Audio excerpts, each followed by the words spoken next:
Hi, this is Michael Connelly with part two of our roundtable discussion.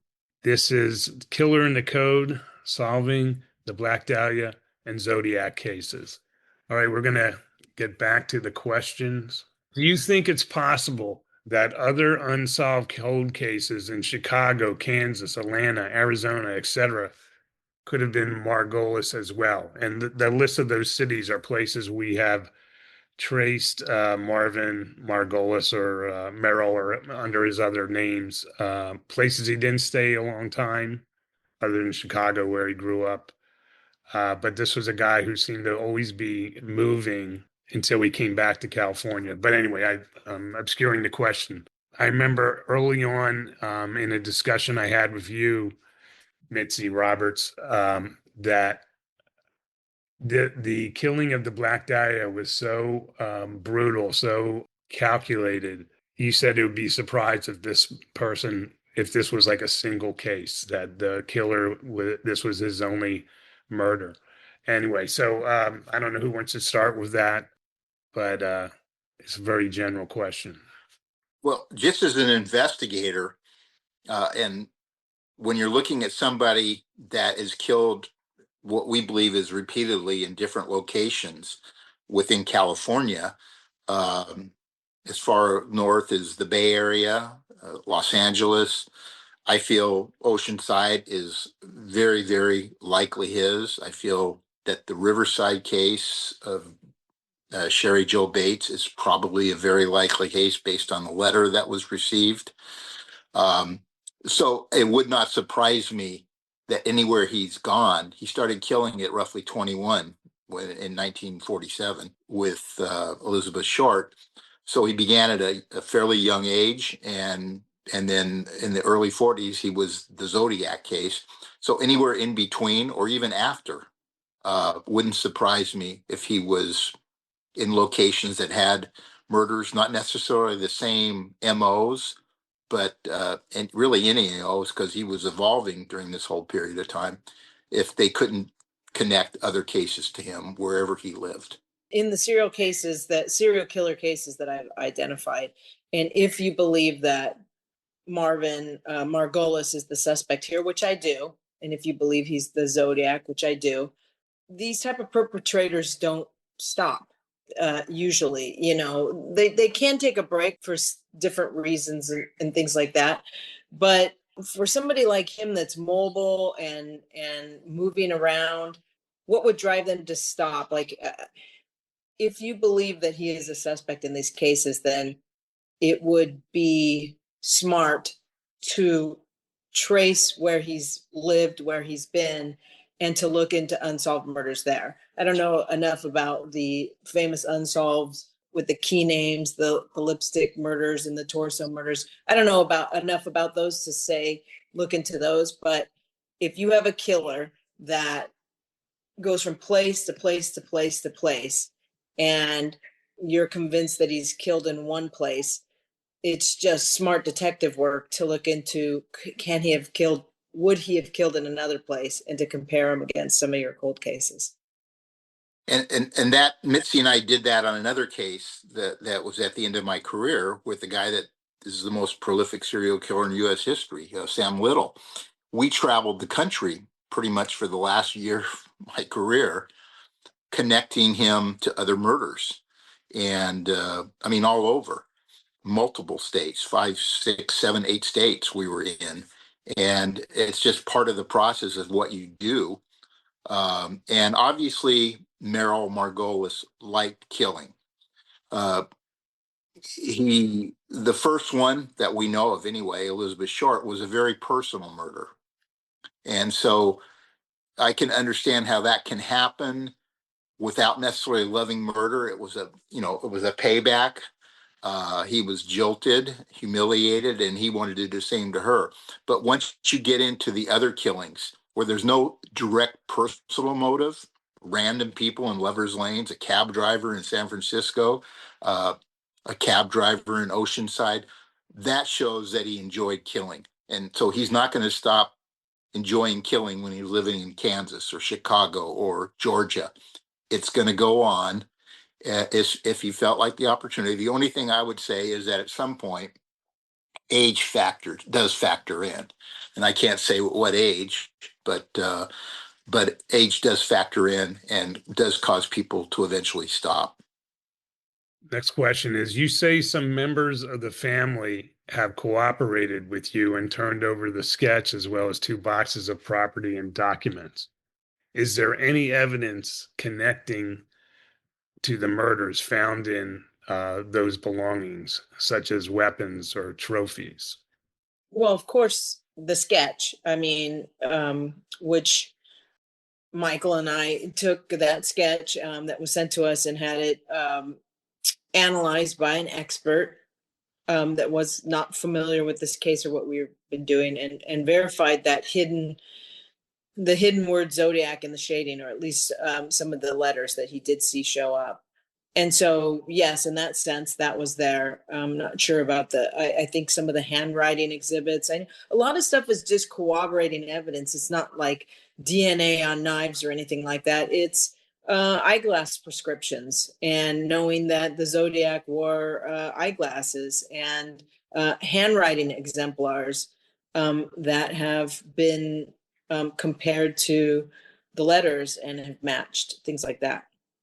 Since we were talking about the things that the family turned over to us, let's stay on that for a minute. With the last episode, chapter 6, we talked about Marvin Margolis's report card from USC, and we put it on the website. And readers have pointed out that that report card shows a different spelling for his last name. And middle name. It's the report card's from Marvin Henry Margolis, not Marvin Skipton Margolis. And the question is, how do you know you don't have the grades for someone else? And I'll start this off by just saying that report card that we put on the website came from Marvin Merle's property, turned over to us by his family. So I think it's a clear, or you guys, you're the investigators, take it from there. Right. To me, it's a clear indication that he was engaged in manipulating his identity. I have that report card in the boxes that I have with me that we're turning back over to the family tomorrow.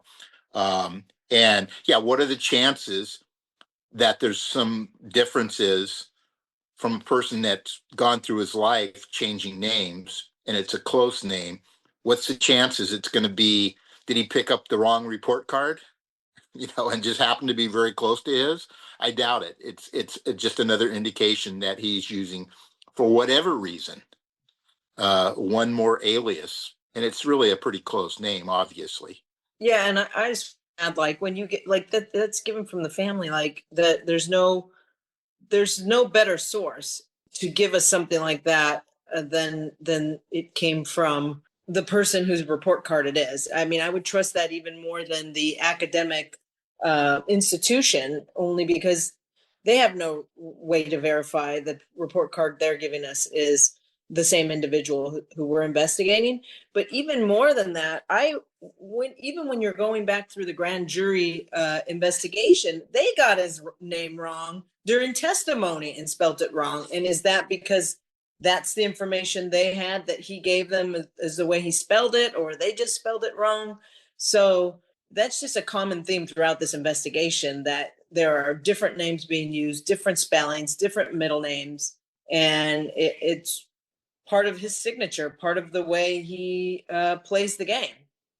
What's interesting, and a listener pointed out, was if you look at this thing, it appears that he may have taken classes in the year of 52 to 53, if we read this correctly. And that question says, was there a chance he came back to LA? Because we know we can put him in Chicago. He was actually prosecuted for a crime during this period. But we've also established that he moves around and his family doesn't know where he is a lot. What do we take from that little notation? It looks like 2 classes taken between 52 and 54. Could he have come back to try to finish his pharmaceutical degree? Well, we know that his eldest daughter was born in Chicago in 1952. If I look at my records, I have to verify that, but I think it's 1952, early February, I believe. That being said, however, we do know that there's a window there we can't account for him up until the end of 53, where he's arrested for a con game for doing contracts that are blank and filling in additional information and numbers, right? So he That gets was a in great. Chicago. That's in Chicago. So we got a buffer there of about a year and a half that we can't account for. So I'm not saying that he did. What I'm saying though is there's an open opportunity there unless we find something else that we can use to place him somewhere other than USC. Okay, we seem to be talking about his family and how a few of them have cooperated with us, mostly through, well, actually, all three of you have talked to family members. I have talked to family members. Is there anyone in the family who is saying they agree with us, or they're saying this explains a lot, or there are people that are saying there's no way that our father was this killer, the serial killer? I've experienced both firsthand. I've got people like the son that says, "Oh, this can't be my father. No way." However, he has shifted from one side to the other since I've had the opportunity to speak with him. And then we have other members that I've spoken to directly, three that have stated that they find this very likely or possible that he is who we believe he is. The family members that I've spoke to, I've only spoken to two. There's more of a curiosity and a willingness to cooperate because they believe that it's an important case and that any surviving family members deserve answers, whether that be that Marvin is the guy or he's not. And they also want to participate because we've told them that this could give you answers either way. We're not, we're definitely not trying to fabricate a case on anybody. The evidence is going to point where the evidence points, and it could point to this is the wrong guy. And then that is something that they'd want to know too. And so, we haven't really gotten an opinion one way or the other. We've gotten some information about Margolis's background, about his temper, about the way he treated the family. That the fact that they're willing to give items to us that could be of evidentiary value, at least says to me that they're open to the possibility that he could be capable of doing something like this. Because I know if somebody came to me and said, "We think your father's a murderer, and we want you to give us any information that you may have," I'd be like, "There's no way. I don't have anything. I don't have anything because there's no way that my father could have been this, or if my father had stuff and I always had a suspicion in my mind that he could be capable, then I would give that." So the fact that they gave us items to be verified leads me to believe that it's a possibility in their mind. Okay. That it wouldn't be shocking.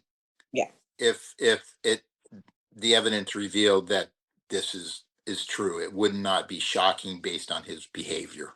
Yeah. So that leads to one of the questions that we've gotten several of. The proximity question: how are we putting him in proximity to the Zodiac killings? What is the what is the evidence that he lived or had a place in the Bay Area during the Zodiac murder spree is the exact question. We do know there was documentation. Alex found it, and I've driven by the house that he had showed he lived at in the late 60s, early 70s, and then again in the late 70s and early 80s. Same location. Mm-hmm. We know he worked at Intel. Back then, they didn't have this let's work from home kind of situation and telecommuting and all this kind of stuff. You showed up in the office unless you were a travel kind of person. And the other thing, it's 55 years later, you're not going to be able to put somebody in a specific place unless there's something very, very unique that happened, like an arrest or something like that, on a day by day, week by week, even a month by month basis. We do know he has connections to the Bay Area. And then the other one, again, Mike, you just found his son went to school up there. Now, did he live with his son at that point, or did he visit his son? Maybe, but we know that he had a reason to be up in the area during that period of time. And another thing is, there wouldn't be concern about the lack of being able to put him in the area if this was a DNA hit or a fingerprint match. It wouldn't matter where he lived, anywhere in the world. You're going to say, okay, you're going to check the DNA.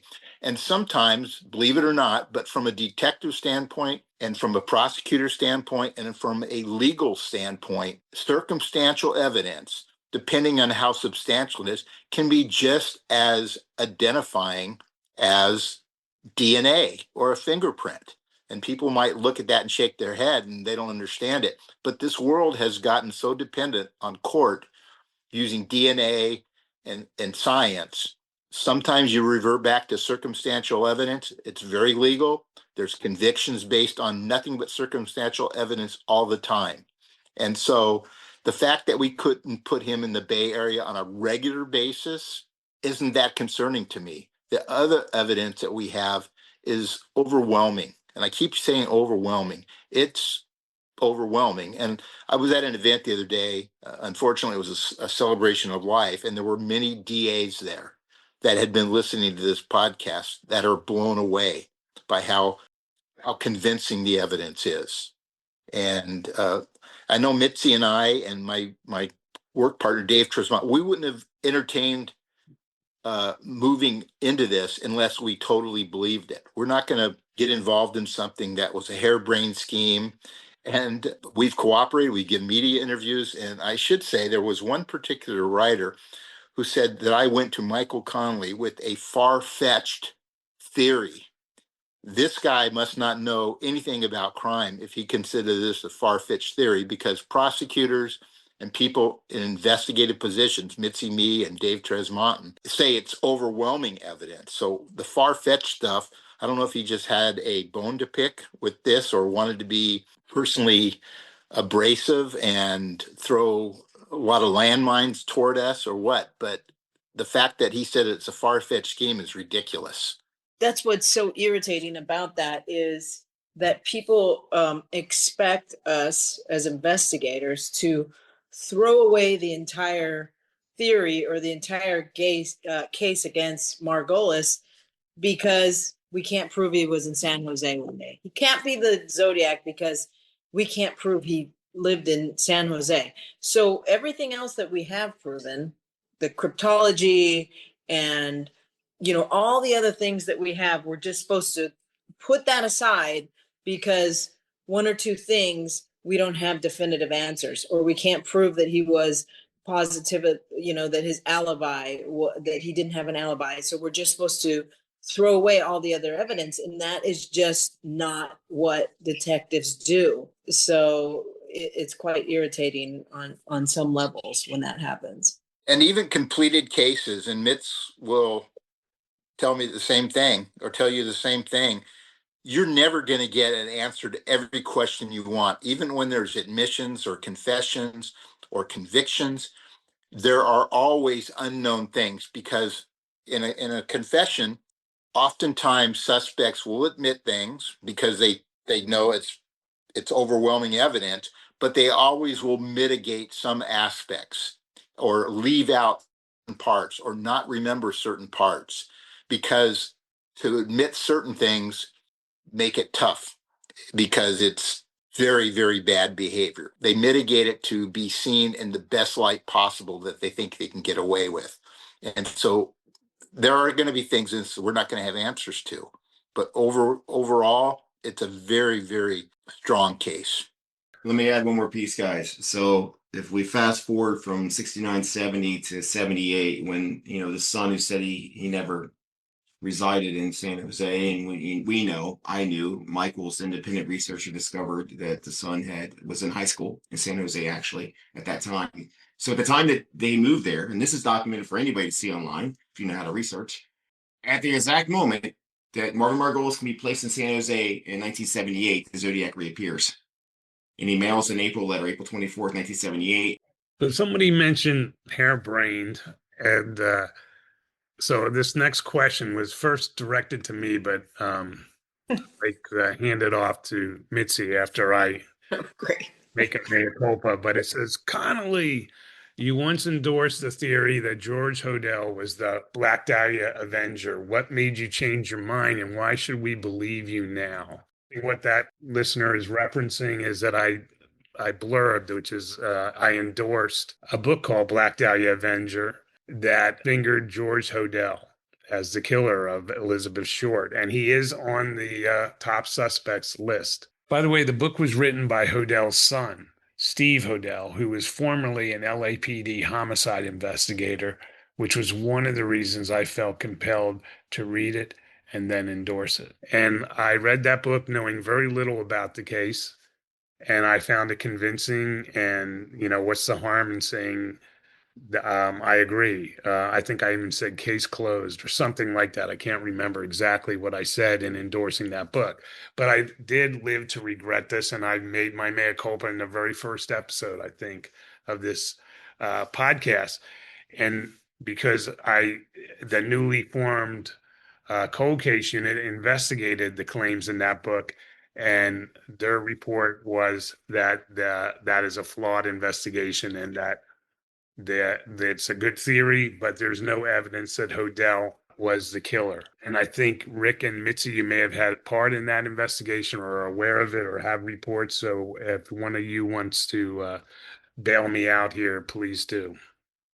Yeah, I think it's very easy, and is exactly what's different in what we're doing here is that Hodel's theory is a great theory, and it's supported by some of the facts in the case. In that George Hodel, there was wiretaps into him. He was a doctor. There's things that make you look at him as a suspect and buy into him as a suspect. It's a good theory in the case, but there were a lot of good theories.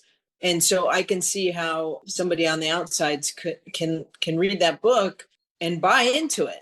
I mean, there's still many, many people that believe, I get that question a lot. Oh, that's solved, isn't it? Wasn't it that detective's father? Wasn't it that doctor?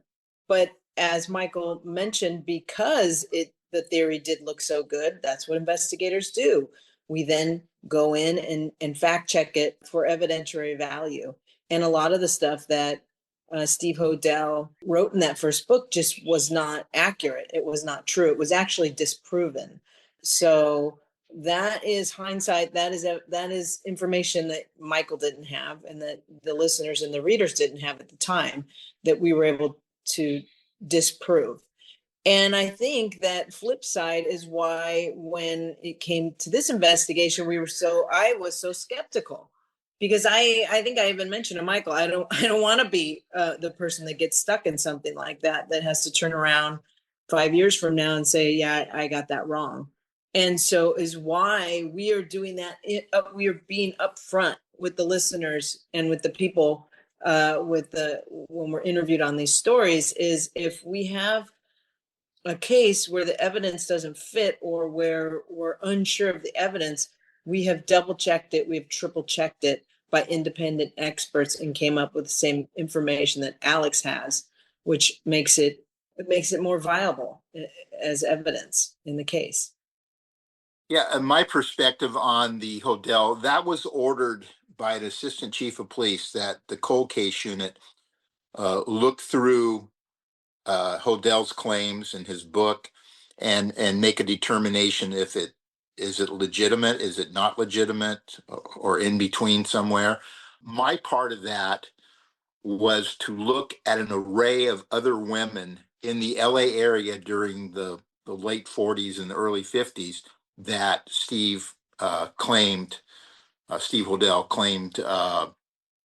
his father also murdered. And as I went through those cases in the archives, and I learned that many of them were already solved or had been solved. Steve probably didn't have access to a lot of those because they were internal investigations, but several of them, there were a couple where there were convictions of other people, some confessions on some of them, compelling confessions, and there was a plea in some of them. So just the fact that he's naming cases that we know weren't his father's hurts the credibility of the overall investigation. And I worked with Steve Hodel. I was a young homicide detective in Hollywood in the early 80s, and Steve Hodel was there. He was a good detective. And that's the interesting aspect of that. Steve knows what evidence is. And it would be hard, I can guarantee you, it would be hard for him to discount Alex Baber's investigation because he knows evidence. Whether he'd be willing to admit that, probably not, because he's so invested with his many books and his reputation and so on and so forth, that it would be hard for him to in my thinking, to say, yes, this is a good investigation. But inwardly, I think he probably knows it's a very strong case, Yeah. because he knows evidence. I just want to add on that. I tend to agree with you on that, Rick, because um, years ago, I was sort of ordered to do an interview, and it was related to Steve Hodel's claims. I believe it was a radio interview. It may have been KNX or something. And I gave a statement on the case, and that something to the effect that Steve had a good theory. Well, when our theory came out, and that's the difference I think with us, is we're willing to look at other theories. When our case came out, no, it's no longer theory. I believe it is factual. Steve went back and brought up that old interview and said, well, what is it? Mitzi is here during 2012 or 2014, whatever it was. She said that she believed my theory. Well, that was really misleading, because he gave part of that interview. He gave the part where I said it was a good theory. What I actually said was that it was a very good theory and it could actually be factual. The problem with the theory is there's no evidence to back it up. And so it couldn't be proven. And that was the problem I was having at the time. Was there was several very good theories, but they couldn't be proven by the evidence. And so then it's just what theory do you choose, if any? And so the fact that he is now bringing that up and trying to use my portions of my statement to bolster his case should tell you a lot about his motives, and not really wanting to objectively look at these cases and solve a crime, but push forward his narrative still. We've actually had my findings verified independently by experts in their fields across the board that have done this at no cost, with no skin in the game, with the exception of our most recent handwriting analysis, which we went above and beyond because we already had one, but we wanted another independent party. So we did endorse paying them for their opinion, just to have a second opinion, but that was not influenced by monetary gain by any means. It's a very respected and sought after expert in this field.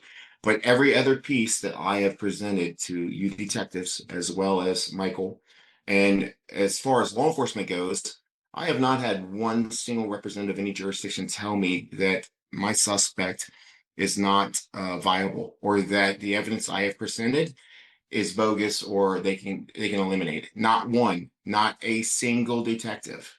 And that includes all the North Bay jurisdictions I met with, including the FBI, as well as, though I haven't spoken with LAPD personally, they know of me, and they know they've been interacting with both Rick and Mitzi, obviously, but not one individual has said that this doesn't fit, it doesn't align.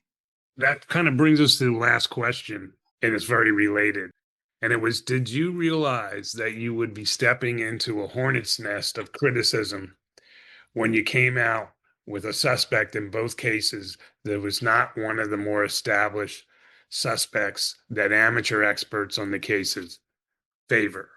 Let me start this off because a lot of invective has been aimed at me. So I'm going to say yes and no.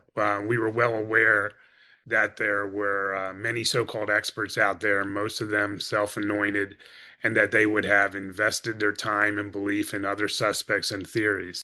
But the facts are facts, and we cannot avoid them. We also had two professional homicide investigators, including one who had the Black Dahlia case for many years. But it is a very interesting cultural phenomenon where you have so many people invested and unwilling to hear or consider anything else, which is completely, and Mitzi, I want to hear you talk about this part. It's really antithetical to what real detectives do. They have a saying in LAPD homicide, it goes where it goes. But the people out there are really unwilling to do that. Not everybody, but there's a lot of people pot-shotting us and exaggerating things and getting a lot of stuff wrong. People who blindly say we're wrong, but I'm not even going to listen to what they have to say, what we have to say. So it's kind of ridiculous. But really, how can you say you're an expert in anything if you do not know everything about it, including the consideration of opposite opinions and facts? Yeah, I absolutely knew that I was going to face this because I had the case for 15 years and I've been on the other side, and I have been a naysayer and I have been amongst the naysayers. But the thing is that in detective work, if you do the right thing for the right reasons, it, like you said, it leads where it leads. So I didn't really care what they said because I believe in facts backed by the evidence, and I think we have that in this case. And so it goes where it goes. And every time we've been weary about some of the facts in this case, we've checked it and sometimes triple checked it and been very transparent on things that have gone our way and things that perhaps didn't go our way, but backed it up with reasonable explanations of why that occurred, which is different from the naysayers that I'm seeing.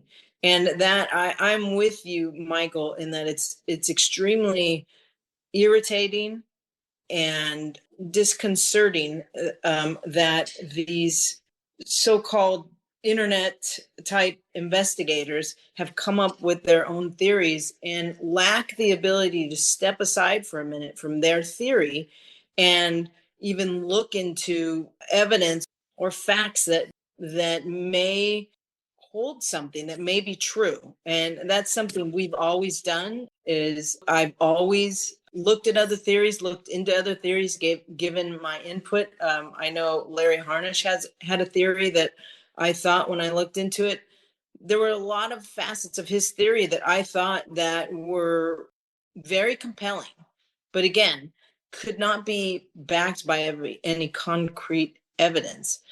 But that's exactly the reason why I decided, and in retirement met with Alex, is because this is a fascinating case. I'm an investigator by heart. You can't take it away from me. And who wouldn't want to hear something that at the least will be an interesting story? So the fact that I was willing to even listen to Alex is what is so irritating about those naysayers. Is they won't even, and some of them have publicly said, I won't listen to the podcast. I won't because of this or because of that. Well, that is not, you're not an investigator. You don't want to find the answers. You want to further your theory in the case. And that's the difference between me and you. And so let the naysayers come. I don't care, because I believe in facts backed by evidence. And until I come up with something in this case that says differently, I think we're on the right path. And I'm dedicated to continuing forward. You've been listening to Killer in the Code, solving the Black Dahlia and Zodiac cases. We'll be back with Chapter 9 soon. This episode was produced by me, Michael Connelly, and edited by Terrell Lee Langford. Be sure to subscribe to the podcast so you'll be alerted when new episodes are available. Thank you for listening.